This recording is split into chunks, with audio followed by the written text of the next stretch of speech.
Welcome to the Cost Management Center podcast. I am Dwayne Deason, your host. I have a great guest today, Derek Fredrickson. He is the founder of the COO Solution. Welcome, Derek. Thank you, Dwayne. I'm happy to be here.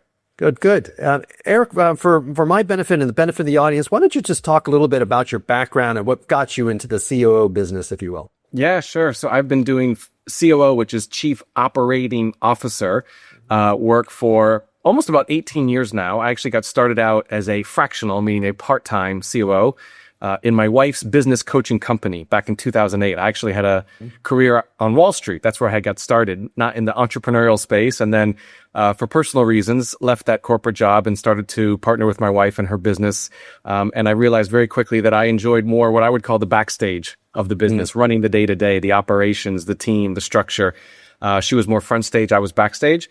So I did that for a number of years. We scaled that business to multiple seven figures. And then shortly after we moved from the US to France, I live in Paris, I stepped out of the day-to-day of that role and started to offer fractional COO services to other companies that were scaling at seven figures. I would sometimes tell the joke that clients would tap me on the shoulder and they'd say, Derek, I need another Derek for my business. I need you to do for my business what you did for your wife's business. And so I did that on a part-time basis, but as a fractional executive, you can only do so much when it's dependent upon you. And so I kind of very deliberately in 2024 took off my COO operator hat, put on a CEO business owner hat, and then launched the COO Solution in 2024. And we offer a fractional, I call it a done-for-you model, meaning we step into companies and work with founders and CEOs and help run their business for them, taking care of the day-to-day operations. We're like the air traffic controller, looking at everything that needs to happen in order to grow and scale. We are the bridge between the vision and the execution. So the founder can focus on where we're going,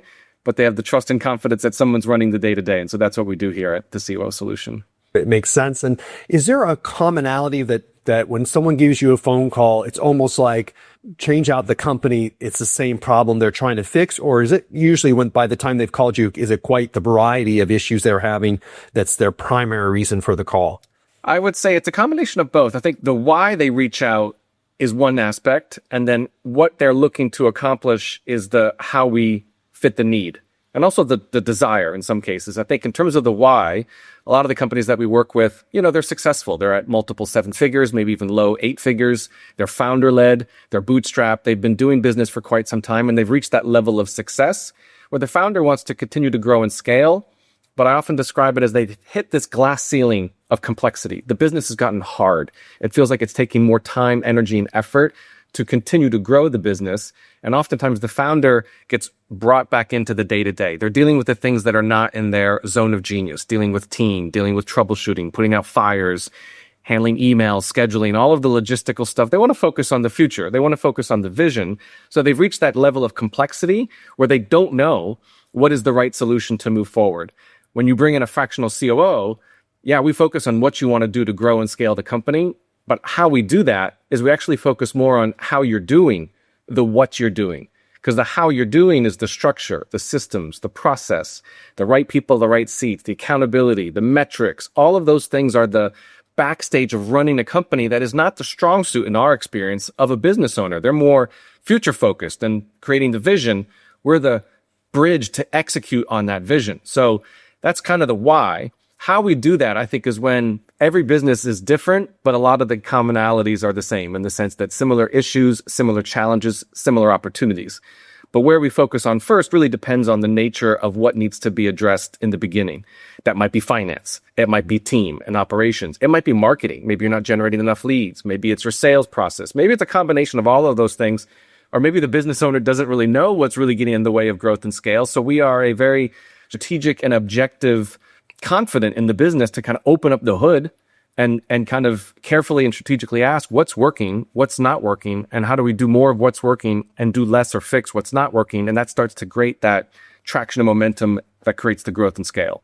That makes a lot of sense. And I've noticed in my practice as well that many times the founders can, at some point, of course, they're critical to the beginning, and they can almost kill the end if they're not careful. If they try to manage it themselves, if they can't let go, they can stifle the very business that they try to grow very rapidly. And it's unfortunate to see that type of thing. Yeah. And having someone like yourself that can help them pull away.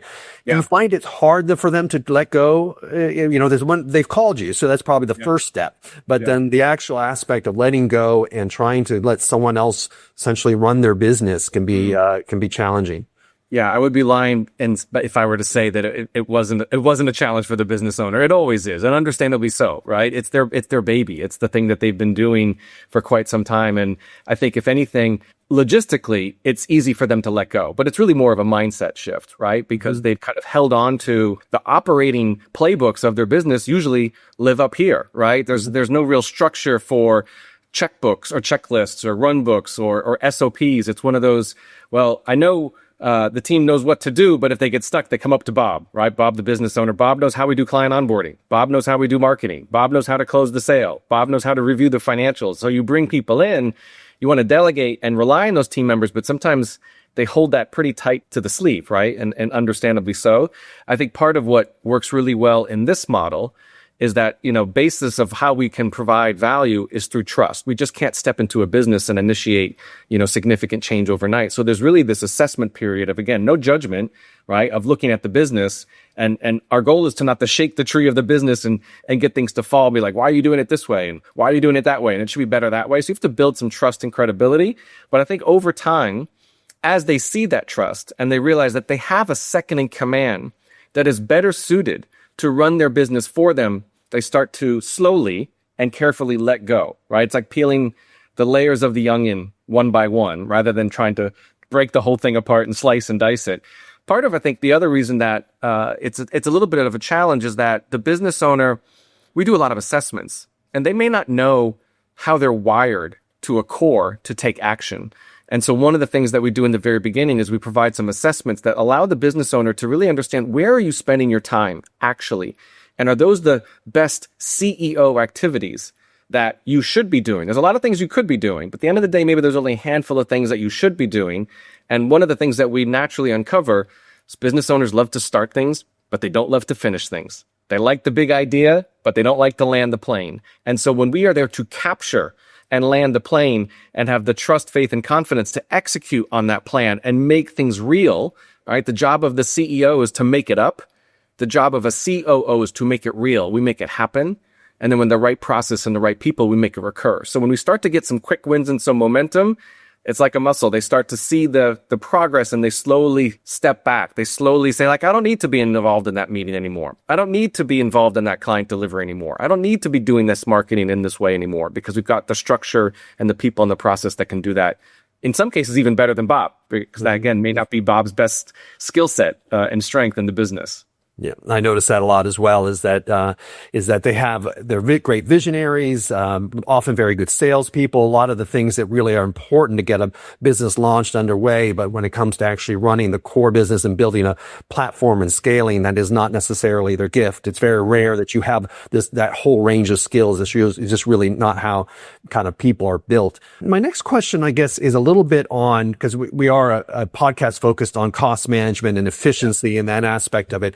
And in the United States, I see a lot of effort to grow. That is the business model, is that it's really your value almost that you're building is how much market share you're taking, how rapidly you're growing.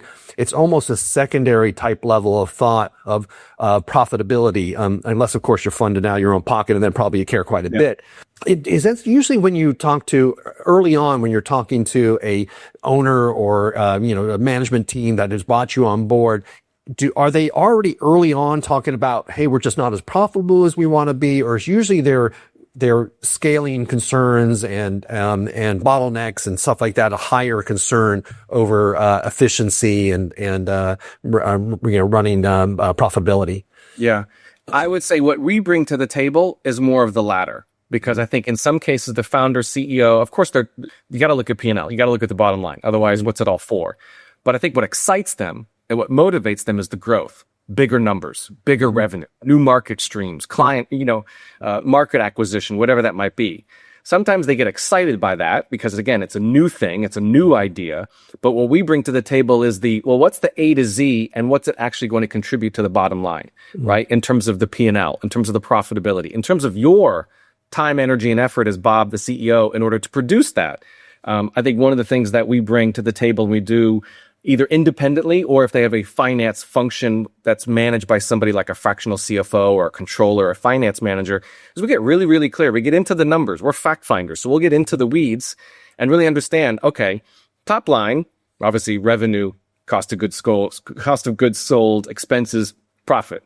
But in the revenue stream, which revenue streams are actually making you the most money?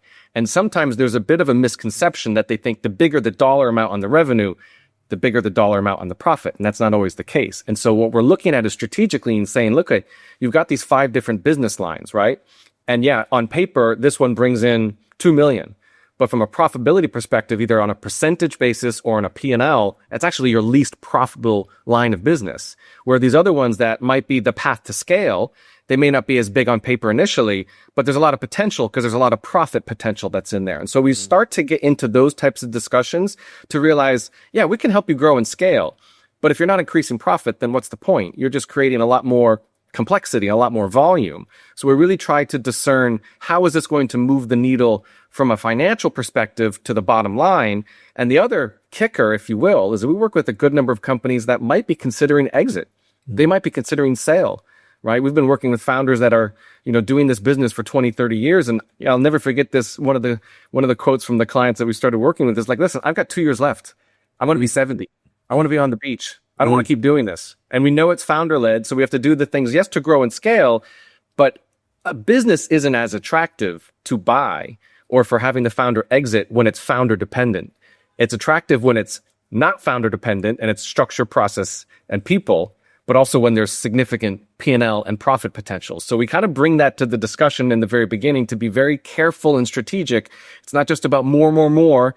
It's not accumulation for accumulation's sake. It's being, let's really dial in the numbers to make sure it's moving the needle from a profit and P&L perspective. That's great insight then.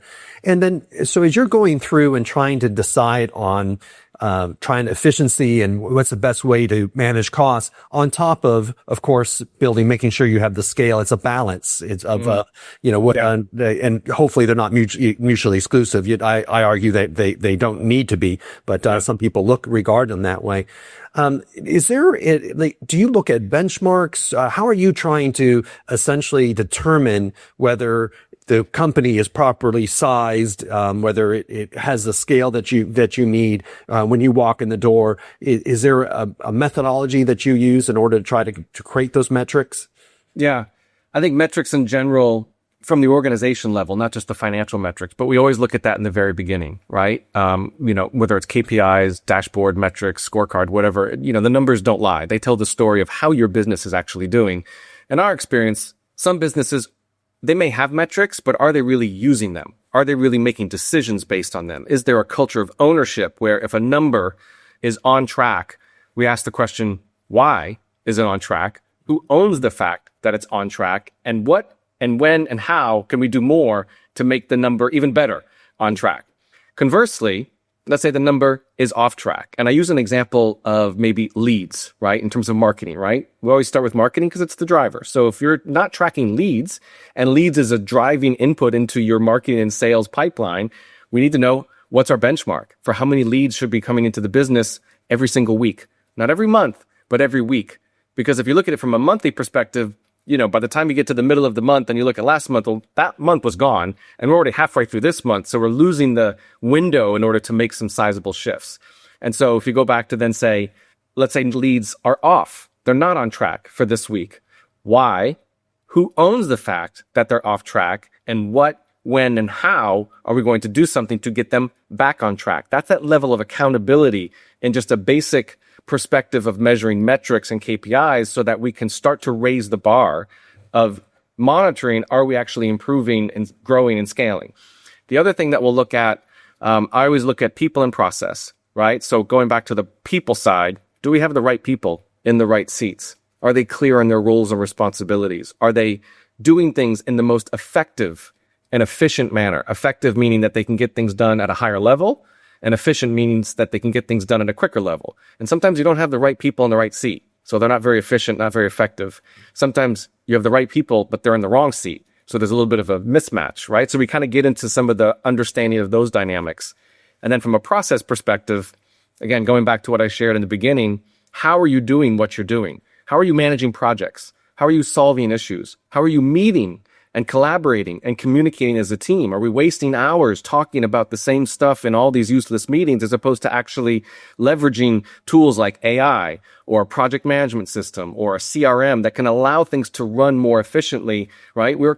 Our goal is to somewhat make a process-driven company, not a person-driven company. And that doesn't mean we don't value people, but people love following a process. So they know their lane. I know what I's I need to dot, what T's I need to cross. I can level up my ownership. I can level up my efficiency and accountability. So there's a couple examples in there, but I think part of it is looking at metrics, tracking them, assigning ownership, and then looking at how we're doing the things that are contributing to those metrics and bringing some different solutions that could be a better strategic way to grow the business. When you're talking about metrics and kind of tracking, it starts getting me to think about like what finance role is. And I wrote a book on managing costs, and I'm quite critical on what I've observed in finance. And I'm one of that. I'm from that ilk. I'm a CPA, and I find in a lot of times they don't necessarily, they add information, but not really support. And maybe information's all I really want from them. But I know a lot of people, like, for example, the classic is where, they want to do better from a profitability standpoint. And so they just say, Derek, you need to cut 5% of your budget, 10% of your budget, some sort of arbitrary number that really wasn't based on any sort of analysis. It's just other than say, hey, if we, cut costs by 5%, we're much more profitable. Sure. That doesn't take, that's like third grade math. Yeah, that's basic. Yeah. Yeah. And they don't know how to roll up their sleeve, understand the business, and kind of help you. Now, do you use finance generally to track metrics? Do you do that on your own? When have you found finance to be an ally? And have you had experiences where in some ways you felt they were a hindrance? There's a lot of different avenues I can go into that. And I want to come back to a story that I'll maybe finish with on that question that I think illustrates to an extent what you're describing. I think it depends. There are some companies that we work with where I say the finance seat has ownership. What I mean by the finance seat is that whether it's a bookkeeper, a controller, CFO, an accountant, a combination of all of those, is their ownership. Meaning if the numbers from a finance perspective are off track, can we point to an individual to the team and say, Tim, you're the CFO. You own the finance seat. You are responsible for and to the metrics that are being produced. And if they're off track, it's your job and your responsibility to address them. Now, that might be coming up with different suggestions, different alternatives, different tactics, etc. And that's part of where the COO is involved to have those discussions, to cascade that up to the CEO, to kind of have a dialogue on what's going to work best. I think sometimes what happens in our experience, and listen, I love people in the finance seat. We need them, bookkeepers, controllers, CFOs, etc. What we have experienced in some cases is that they live in the analysis. They live in the data. And what we as a COO try to do is we always try to smoke up the issue, right? Because we can noodle into the spreadsheets and charts and graphs and all day long. The problem is that sometimes that just gets cascaded up to the founder, CEO. They don't digest information in the same way that a bookkeeper does. And so if the founder is going to be swimming in charts and spreadsheets and graphs and data, they're going to shut down. This is my brain doesn't handle information in that way. This is why we use these assessments. So what we try to do is we try to tell the story of the numbers, right? Not put the numbers in front of Bob, the owner, in the format that works best for the finance seat. Put the numbers in front of Bob with a story, with the context that's going to work the best for Bob. And that's not charts and graphs and spreadsheets. But if there's nobody that's really owning that finance seat, maybe you have a bookkeeper, but they're just basically, books and records and just doing the day-to-day, then we'll assume the ownership of that finance seat. So we're responsible for and to those numbers. So it really depends on who's in that seat at that leadership level. I'll give you the story as an example just to kind of illustrate a little bit about how I think this came to be. So we worked with a client based in the UK, and he ran an online and physical homeopathic school. They were doing several million pounds a year. The founder was your quintessential visionary. Always focus on the next big thing. Lots of ideas, right? Always throwing spaghetti at the wall to see what sticks. Every single Monday morning at 9 a.m., he had a 2-hour finance meeting with his bookkeeper. And in his words, it was hell. One, because he doesn't like morning meetings. Number two, it's a Monday. Number three, he doesn't like spreadsheets and graphs. And number four, she did a good job, but it was a lot of just kind of talking and discussion and not really kind of getting to the core. And I said, name. The very first thing we're going to do is we're going to eliminate that meeting. And here's why. Because even though it's only 2 hours, which is way too much every single week, the rest of your Monday is completely shot because your energy is gone and exhausted from that 2-hour meeting. So you may think it's only 2 hours, but because you dread it, you avoid it, you drag your feet, you dislike it, you bring that energy into the rest of your Monday, you're not getting anything else done productive on that Monday. So first is we canceled the meeting because that worked for her, but that didn't work for Bob. And this is Bob's business, so it's Bob's call. The next thing we did is we implemented a system where the bookkeeper would do a 15-minute Loom, so screen share video, every single Monday morning that basically substituted the meeting, but synthesized the numbers into a format and into a level that made the most sense for Bob. And it became the story. And that would be a 15-minute Loom that he would review not on a Monday morning, but maybe on like a Tuesday at the end of the day. So he got his time back. The system worked in his favor, not in the bookkeeper's favor. And he also got the numbers in a way that worked best for him to be able to make the best decisions, because the bookkeeper, with our support, would be able to solidify and kind of smoke up. These are the questions that I have for you. These are the answers that I'm looking for. This is the clarity. These are the ideas. These are the strategies. And Bob, the business owner, could start to figure that out. But when you're in a 2-hour meeting and you're dreading that all the time, you're not in the headspace to make strategic decisions. So I use it as an example because I think it changed a lot of things, but it also just kind of created a different mindset for how Bob can look at the finance function and how it can work best for him in his business as he's growing and scaling. No, I think that makes a lot of sense. If you put the wrong people in meetings with finance and going over charts and graphs and information, I think it can go very poorly. So staying on the finance aspect of it, when it comes down to decisions on purchasing, whether you want to implement a new system or process or outsource a function or those type of things, do you find you're on your own on that? Is that something that you look to finance for support on,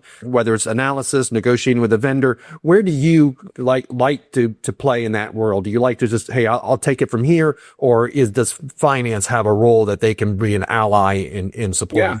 Yeah, they definitely have a role. I think part of the role is maybe a fact-finding role. Like I always say, get the facts. Before we make a decision, get the facts, right? So if we're looking to negotiate with a new vendor, we're looking to implement and invest in a CRM. We want to deploy this new AI agent solution across the company. We want to spend more on marketing budget or ads, or we want to hire a new whatever it might be. Let's get the facts, right? In terms of how much are we looking to invest and what's the timeline and get the details. From there, I think it's a collaborative discussion with the COO and the finance seat.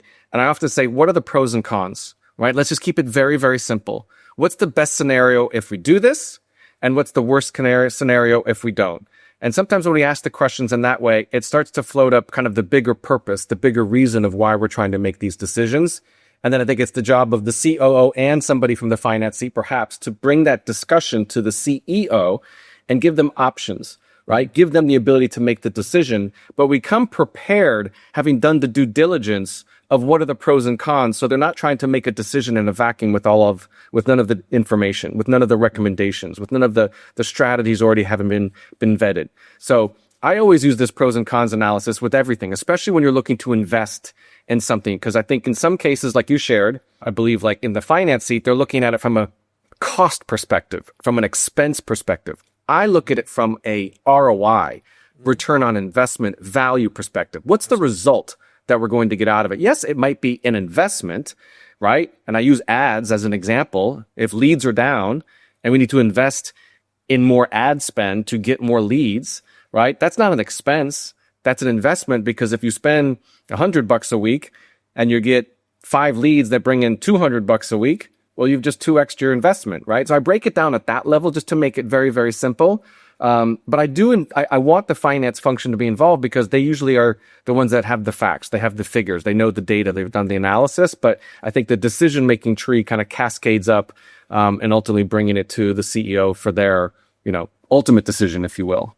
Yeah. And I really like that approach where not looking necessarily at cost, but really what is your return on investment. One of the challenges I find a lot is a lot of businesses will make the case for a purchase or an investment using an ROI model, but then they don't ever actually compare the results and the final aspect of that. So they don't learn necessarily from their mistakes. So once they have got the approval for the expense, that is, they've accomplished their goal and they go out and do that, but it's never a retrospective look and say, hey, did this work out the way we thought it would? And so that we learn for future circumstances, which I think can be, I think, very important there. Yeah, I'll give you a quick example that I think maybe illustrates this. Hiring a COO, right? Mm-hmm. I mean, when you bring in a fractional COO, even at a part-time basis, it's a significant investment, right? This is a significant structural leadership change in running the company. And I say this often to potential clients. When we step in, we are not going to directly contribute to your P&L, right? Why?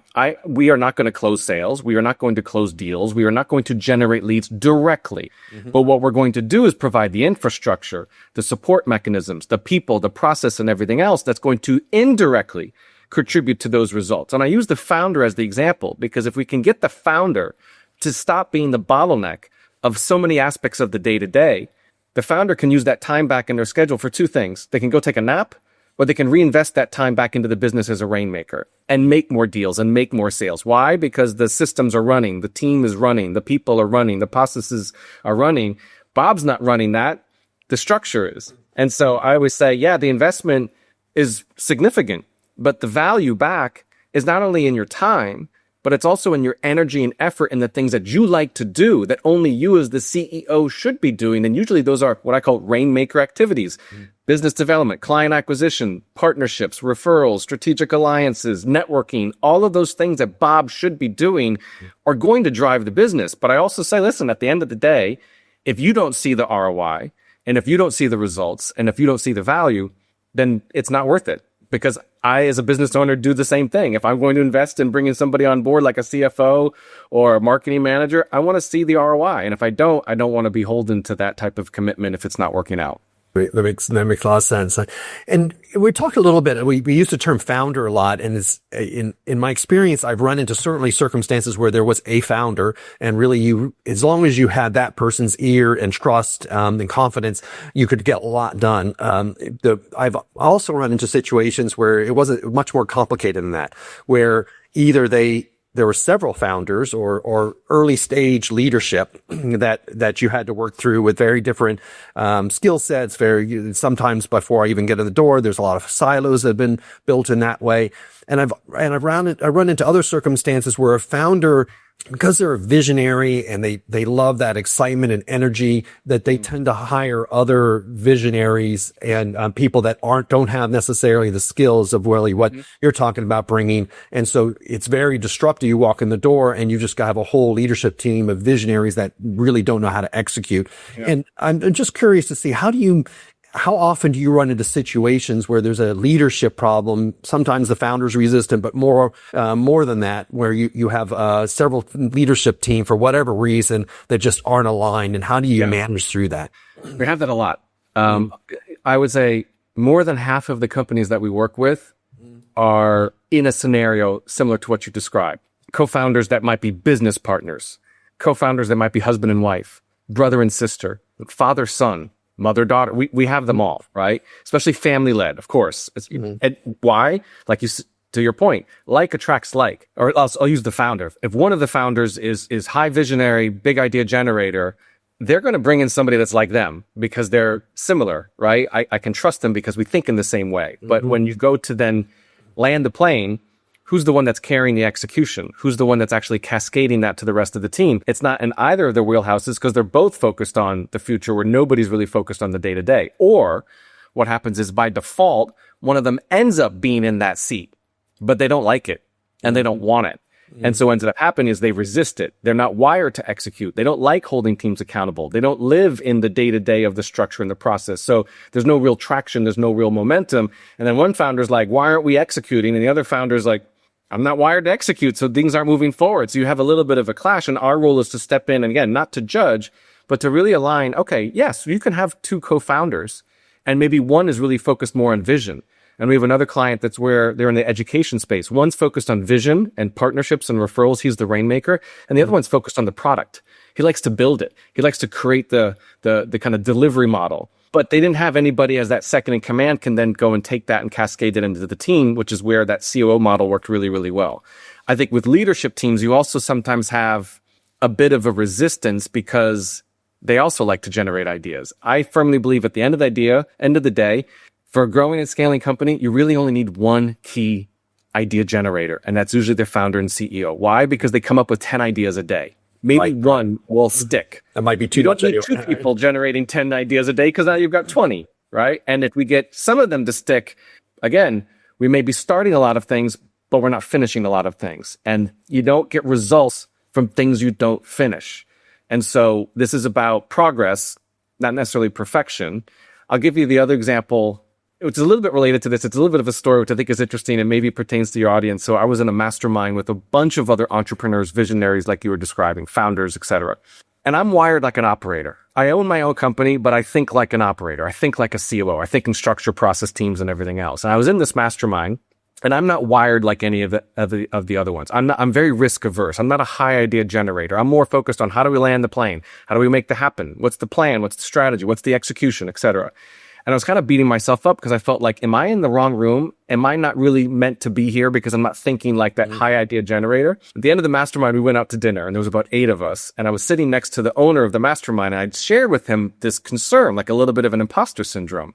And in the discussion at the dinner table, we were talking about a whole bunch of ideas, right? I want to create this. I want to launch this. A lot of balloons up in the air, but a lot of kites, but there was no string to bring them down and to land them. And I shared this with the mentor, and he said, here's the thing.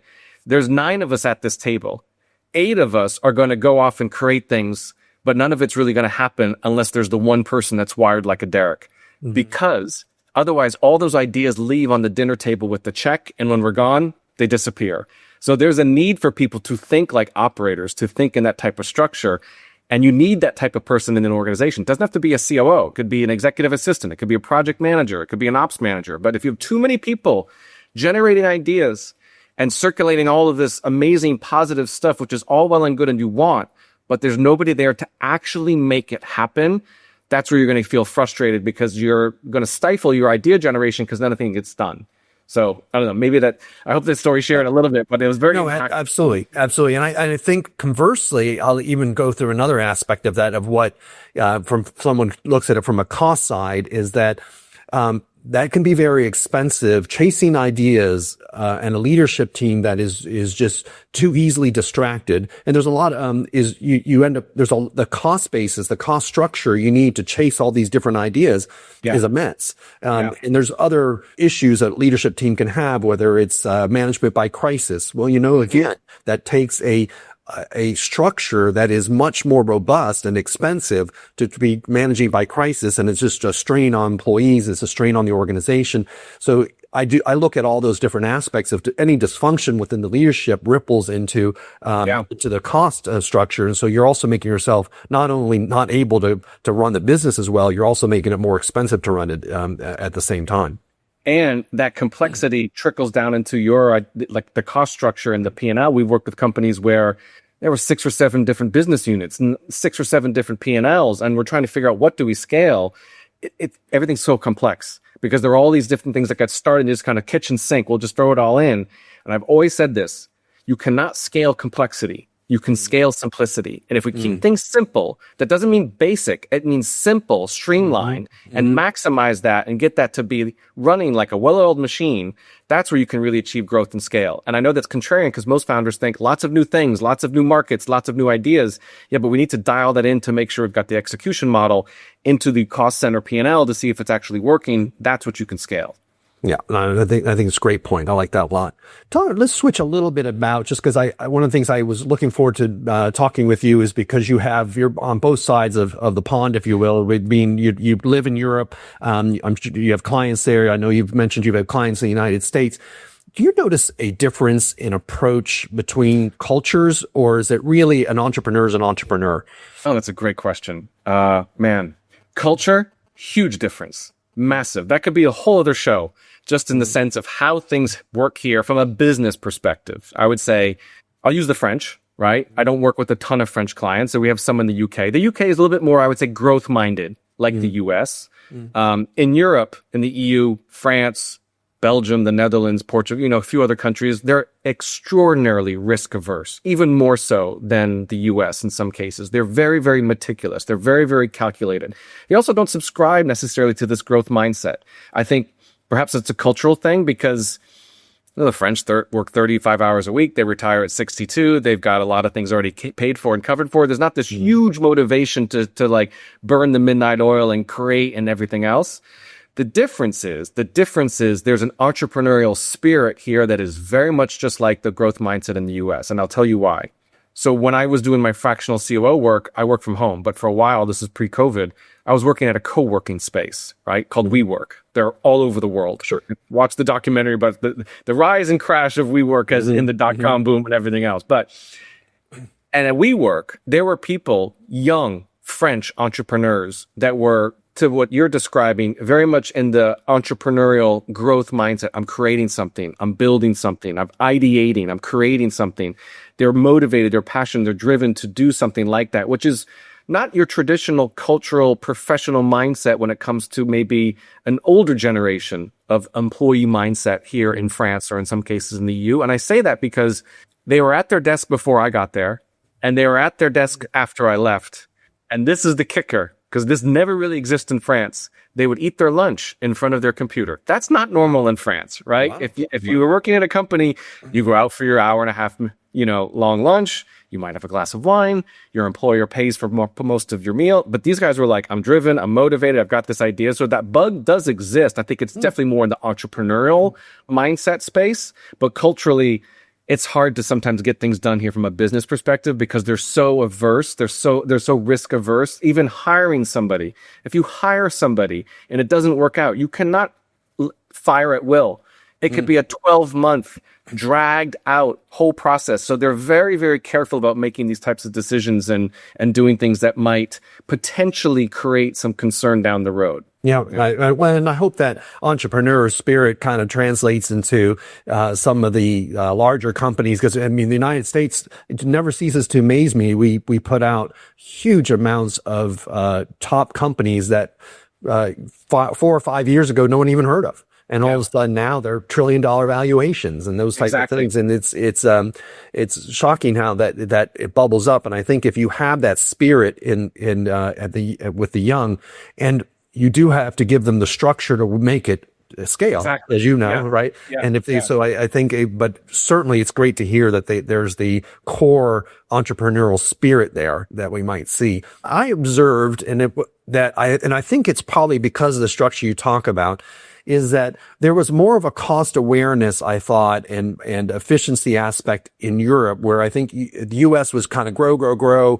Yeah. And if we're growing fast enough, all the other problems, we can outrun the efficiency and structure type thing, and those problems, because we're scaling so quickly. And as far as Europe didn't have as much of a growth mindset, and so they were a little bit more focused on efficiency earlier on. I was just curious to see if that's a fair statement. Is that too traditional in compared to what you're describing as now more of a newer trend of entrepreneurialism? I think it still applies. I think it goes back to the fact that, listen, I love France. I love the French. I'm an American. I live here, so I don't want to sound like a bashing on the French, but I think what I've observed is that things move slowly. things just work differently here. It takes time. And so I think as a result of things taking time, they're using that time to be very meticulous in making the decisions and calculating all the different avenues of, like I said, the pros and cons. I think they're probably doing that to a 10th degree, to consider all the scenarios, to really make sure that if we make a decision, if we invest, if we do something, it's going to contribute to the bottom line and not just be another bubble in their, cost expenses, et cetera. And I think one of the things I've learned living here in France, both professionally and personally, this is the game. This is the game and this is their rules. And I think as an American, I've learned this the hard way. As an American, sometimes you come into a different country like France and you go to play the game with your rules, with your understanding, with your mindset. And that's not how you win the game.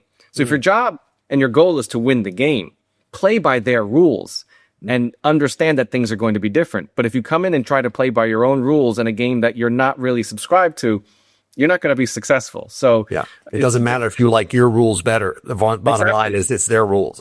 Exactly. I mean, I know this isn't about business, but if you go as an American, if you go to a cafe in France and you sit down and you try to get the waiter's attention and to get them to come over so that you can place your order, right? They will deliberately not come for another 15 minutes because you've pissed them off.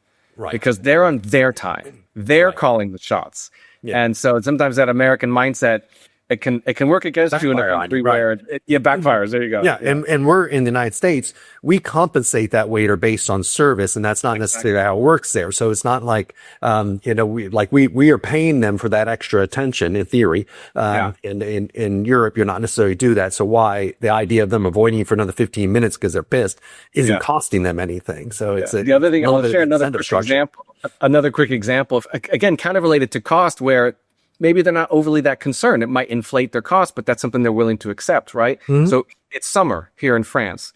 A lot of restaurants, a lot of businesses close, not for 2 weeks, but for 2 months. I saw something on the storefront the other day. It's a cafe down the street. So, we're early mid-July, and it said, "We will see you on the 15th of August." Wow. Restaurants close. 1 month out of business, right? Well, that's going to contribute to your cost if you're not generating revenue.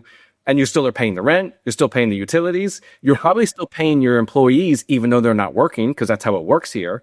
So there's an element of this, but that's how it works. That's the game. It's not all about more. It's about quality of life. It's about pleasure. It's about enjoyment. And that's a very different perspective from an American. Right. And they're probably, and you correct me if I'm wrong, in the sense that an employee that wants to work there knows that that's part of the culture, that they're going to get a month off as part of that. So it's, whether it's a perk, whether it's what we consider, a compensation of some level, is that they want, if they're to get good people, they're going to get that. If you're going to work their people year round, they're less likely to get the quality. They deserve vacation just as much as the business owner who's closing the restaurant, right? So why should they be penalized if, the business isn't open for them to work and they don't get paid? That's just the model. In COVID, especially there were restaurants that were closed for 18 months. 18 months. And those employees still got paid. Wow. It's crazy.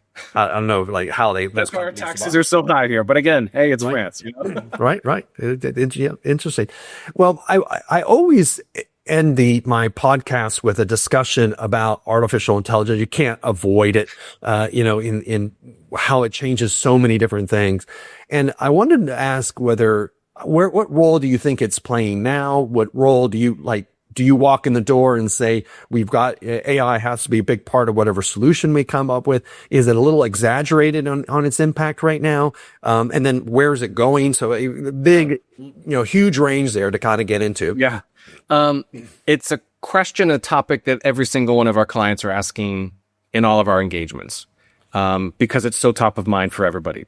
Personally and individually, people are using it. They're exploring, they're playing with it, they're dabbling in it. And then from a business perspective, they're trying to figure out, how do I use it, leverage it, utilize it? Do I need agents? Which platform? There's a lot of circulation. I think a lot of them, and I don't blame them, because I'm guilty of this as well. Like, we're drinking the Kool-Aid, and it's a bright, shiny object. I'm not downplaying the AI, but it's a lot like Squirrel. Like, oh, there's Claude. Oh, Squirrel, there's Perplexity. What do I do? How do I use it? I want to use more AI. I just want to use more AI. We should be using more of AI, more agents. And I always ask the question, and a good COO will always ask the question, what's the use case that we're trying to solve before we just slap on another technology? Before we invest in a Claude subscription for every single one of the team members? What's the use case? What's the function of what we're trying to solve before we decide to slap on another solution, whether it be AI or a different tool or anything else? So we lead with that. And that starts to get people thinking about, before we put the cart before the horse, let's really get clear on what's the requirement, what's the use case, what's the need, what's the problem, what's the issue we're trying to solve before we just come up with a solution, which AI may, but it may also not be the solution. On a practical level, I think one of the things that we're doing more and more of in my company as COOs, I mean, I use a lot of AI in my backstage of my company. I have agents, I run dashboards, a lot of things are streamlined and automated. And it wasn't like that 3 months ago, let alone 6 months ago. But one of the things we're bringing to the table with the clients are best practices of using AI that we've vetted and have used that we can bring to the table. So I always use a dashboard or a scorecard as an example, because it's one of the core metrics that we build out. You know, it used to be on an Excel sheet, a Google sheet, whatever it is. You got your weekly numbers, marketing, sales, ops, finance, 15, 20 metrics you're looking at every single week in your weekly leadership team meeting. Are we on track, off track, et cetera.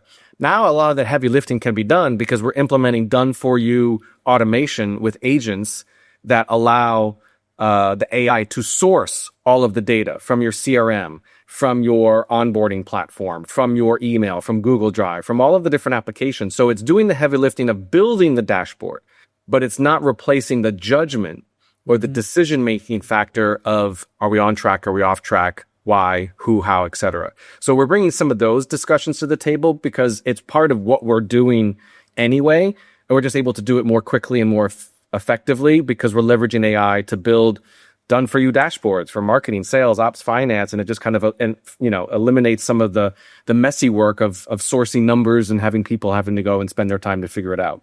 And are you seeing it impact headcount? Whether I know you're saying that in France it's probably hard to get rid of people. If in the U.S. a lot of AI implementations are blamed for headcount reductions. I would argue that those are really overstaffing and they're trying to just using it as an excuse. Yeah. But maybe it prevents future hiring, slows hiring down. Are you seeing it impact headcount one way or the other, or is it too early for that, really? It is, and to some extent. I'll use my own business as an example. I think I don't remember the quote I saw recently where AI doesn't replace employees. It's going to replace employees who are not using AI, right? So there's a learning curve in terms of just, it's like the same thing when people are adopting to do things more virtually online using Zoom or project management or, even email, right? But in my case, I'll be open and honest with my company. I've had, maybe one or two people that do some marketing, admin. I have somebody that does some operations like onboarding. I have somebody that does some other kind of automation. Most of those roles have been significantly reduced by at least, I would say 50%. They're not gone because I've been able to up level what they're doing. Because a lot of the messy stuff, the messy middle has now been automated or streamlined, or it's delegated to an AI agent that can do some of those things that they used to be doing manually, in terms of creating reports or steps in an onboarding process or anything else. So in that case, it has reduced it. We do have some clients that are so big on AI that they have let people go, because it just was the nature of how they're growing and evolving. In some businesses that are AI heavy, that's probably a natural progression. But there are other businesses, like we work with law firms, wealth management advisors.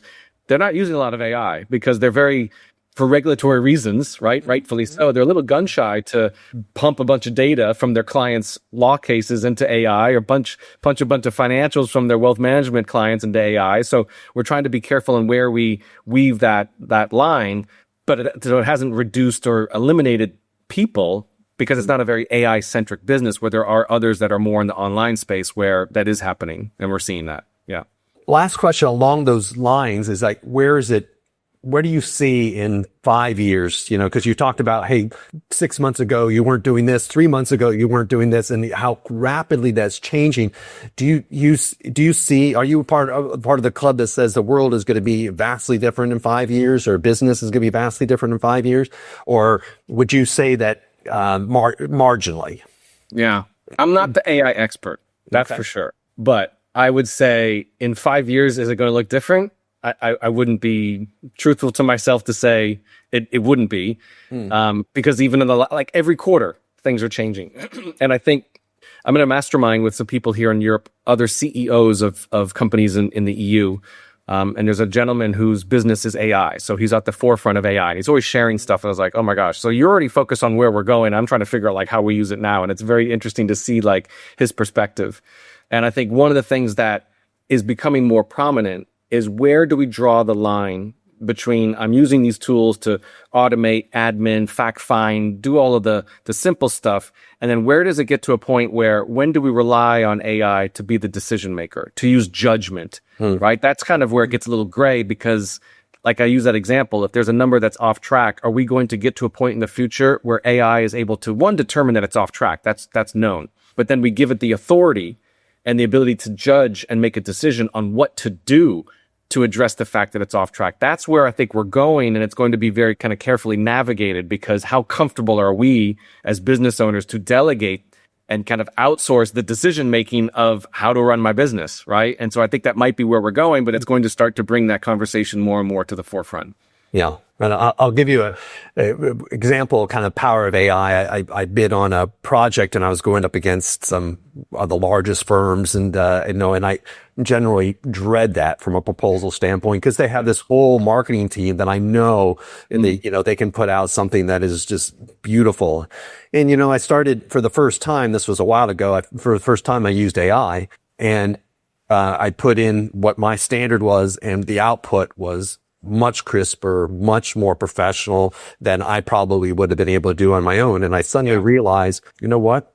I now have the same marketing team they probably do. And so I think AI could be a great equalizer particularly for smaller businesses that you're talking about working with, and those founder type of led businesses, because it can equalize compared to a lot of the big dollars that that other companies are able to put into things. So I think I think it's very interesting to see how this will play out. And I'm much more of an optimist than a pessimist in that way. I would agree. I'm in the same. It's going to blossom a lot of creativity and so I don't think it's necessarily going to stifle employment, and we'll have to see. And we'll have to see. Time will tell.